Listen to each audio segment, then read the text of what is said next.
স্বাস্থ্যসাথী কার্ডের বেসরকারি হসপিটালগুলো বা নার্সিংহোমগুলোর জালিয়াতি রুখতে সরকারের তরফ থেকে নতুন নিয়ম এনেছে।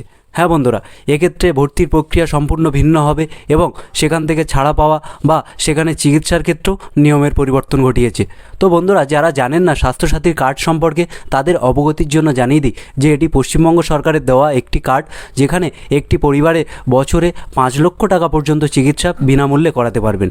তো বন্ধুরা, আজকে আমরা এই ভিডিওতে জানবো যে স্বাস্থ্যসাথী কার্ডে সরকারের তরফ থেকে কি নতুন নিয়ম আনা হয়েছে, সেক্ষেত্রে আপনার ভর্তির প্রক্রিয়া কী হবে, সেক্ষেত্রে কোন রোগ হলে আপনি চিকিৎসা পাবেন, সমস্ত কিছু বিস্তারিত জানাবো আজকের এই ভিডিওতে। ভিডিওটি খুবই গুরুত্বপূর্ণ, স্কিপ না করে শেষ পর্যন্ত দেখতে থাকুন। সেই সঙ্গে বলে রাখি, ভিডিওটি যদি ভালো লাগে অবশ্যই লাইক করে দেবেন, আর আপনি যদি এই চ্যানেলে নতুন হন চ্যানেলটি অবশ্যই সাবস্ক্রাইব করে দেবেন এবং পরিচিতদের মাঝে বেশি বেশি করে শেয়ার করে দেবেন, যাতে তারাও এই ধরনের তথ্য সবার আগে জানতে পারে। বন্ধুরা, দেখে নেওয়া যাক যে সরকারের তরফ থেকে স্বাস্থ্যসাথী কার্ডে কী নিয়ম চালু করেছে। স্বাস্থ্যসাথীতে চালু হচ্ছে একগুচ্ছ নতুন নিয়ম। চুরি রুখতে কড়া রাজ্য। কৃত্রিম বুদ্ধিমত্তার সাহায্যে প্রকল্পের ঘুরপথে টাকা খরচ আটকানো হবে। এই উদ্দেশ্যে চালু হচ্ছে নয়া অ্যাপ। স্বাস্থ্যসাথী প্রকল্পে জালিয়াত নার্সিংহোমগুলোর চুরি ঠেকাতে একগুচ্ছ নিয়ম চালু হলো। তাহলে বন্ধুরা, এর আগে নার্সিংহোমগুলোতে আনলিমিটেড টাকা বা ওই টাকার পরিমাণ আপনার কত টাকা কেটেছে সেটা জানাতো না, এবং ওদের ইচ্ছামতো তারা টাকা কেটে নিত। আপনার চিকিৎসা এক হচ্ছে কিন্তু ওরা দেখাচ্ছে আর এক। তো বন্ধুরা, এটাকে রুখতে সরকারের তরফ থেকে নতুন অ্যাপ চালু করছে। তো বন্ধুরা, তারপরে কি বলা হয়েছে, স্বাস্থ্যসাথী কার্ডে চুরি রুখতে রাজ্য সরকারের কড়া। এবার কৃত্রিম বুদ্ধিমত্তা ও এআইয়ের সাহায্যে ঘুরপথে টাকা খরচ আটকানো হবে। চালু হচ্ছে নয়া অ্যাপ। সব মিলিয়ে স্বাস্থ্যসাথী প্রকল্পে জালিয়াত নার্সিংহোমগুলো চুরি ঠেকাতে একগুচ্ছ নিয়ম কার্যকর করলো স্বাস্থ্য দপ্তর।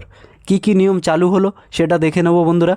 হাসপাতালে ভর্তি, পরীক্ষা নিরীক্ষা, অপারেশনের আগে ও পরে রোগীর ছুটির সময় নির্দিষ্ট অ্যাপের সাহায্যে রোগীর ছবি ও ভিডিও তুলে পাঠাতে হবে স্বাস্থ্য ভবনে। তাহলে বন্ধুরা, আপনাদের হাসপাতালে ভর্তির আগে, পরীক্ষা করার আগে এবং ছুটির পরে, অপারেশনের আগে সমস্ত তথ্য ছবি তুলে বা ভিডিও করে আপনাকে স্বাস্থ্য ভবনের দপ্তরে পাঠাতে হবে। সেটা ওই অ্যাপের মাধ্যমে আপনাকে আপলোড করে দিতে হবে।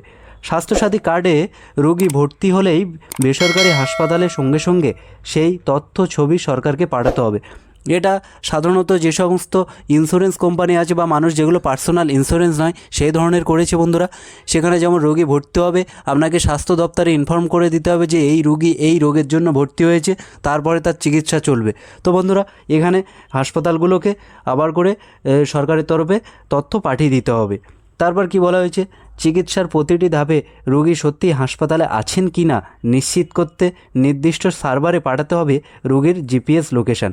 তাহলে বন্ধুরা, আপনাদের যে নির্দিষ্ট বা নতুন যে অ্যাপ তৈরি করেছে সেই অ্যাপেই জিপিএস লোকেশান থাকবে এবং সেখানে আপনার লোকেশানটা ওই অ্যাপে আপলোড করে দিতে হবে, যার মাধ্যমে আপনি স্বাস্থ্য ভবনে ওই তথ্য পাঠাতে পারেন। তারপর কি বলেছে, ছবি, ভিডিও, জিপিএস লোকেশান একবার পাঠানো হয়ে গেলে তার এডিট করা যাবে না। অর্থাৎ একবার যদি আপনি ছবি বা ভিডিও বা জিপিএস আপনি কোন জায়গায় আছেন সেই ঠিকানা যদি আপনি ওদের পাঠিয়ে দেন, তাহলে সেটা পরে চেঞ্জ বা পরিবর্তন করতে পারবেন না। একই নিয়ম কার্যকর করা হয়েছে স্বাস্থ্যসাথী কার্ডের ডায়ালিসিস, কেমোথেরাপি ও অন্যান্য পরীক্ষা নিরীক্ষার ক্ষেত্রে। তাহলে বন্ধুরা, এখানে রোগও মেনশন করে দিয়েছে। দেখুন বন্ধুরা, ডায়ালিসিস ও কেমোথেরাপি এগুলো সেম একইভাবে আগের থেকে ছবি বা ভিডিও বা লোকেশান সমস্ত তথ্য ওই অ্যাপে আপডেট করে দিতে হবে, যেটা পরবর্তীকালে আর পরিবর্তন করতে পারবে না। অ্যান্ড্রয়েড ফোনে জিপিএস অন করে পরীক্ষা নিরীক্ষা শুরু হওয়া মাত্র নির্দিষ্ট অ্যাপ চালু করতে হবে। পরীক্ষা শেষ হলে সঙ্গে সঙ্গে জিপিএস অন করে অ্যাপ বন্ধ করতে হবে। তাহলে বন্ধুরা, এখানে চুরি করার কোনো পথ আর খোলা নেই। এখানে জিপিএস অন করেই সমস্ত কাজ করতে হবে। আপনার অ্যাপ যদি বন্ধও থাকে সেক্ষেত্রে কিন্তু জিপিএস অন থাকবে। আর শেষে কি বলা হয়েছে, যে অ্যাপের মাধ্যমে এই তথ্য পাঠাতে হবে তা হাসপাতালে 50 মিটার ব্যাসার্ধের বাইরে কাজ করবে না। এটা সরকারের তরফ থেকে টেকনোলজি মাধ্যমে জানিয়ে দিয়েছে বা টেকনোলজি এমনভাবেই তৈরি করেছে যে হাসপাতালের 50 মিটারের বাইরে ওই জিপিএস বা ওই অ্যাপ আর কাজ করবে না। তাহলে বন্ধুরা, এই ছিল আজকের আপডেট। দেখা হচ্ছে পরের ভিডিওতে। ভালো থাকবেন, সুস্থ থাকবেন। ভিডিওটি যদি ভালো লাগে অবশ্যই লাইক করে দেবেন, আর আপনি যদি এই চ্যানেলে নতুন হন চ্যানেলটি অবশ্যই সাবস্ক্রাইব করে দেবেন। ধন্যবাদ।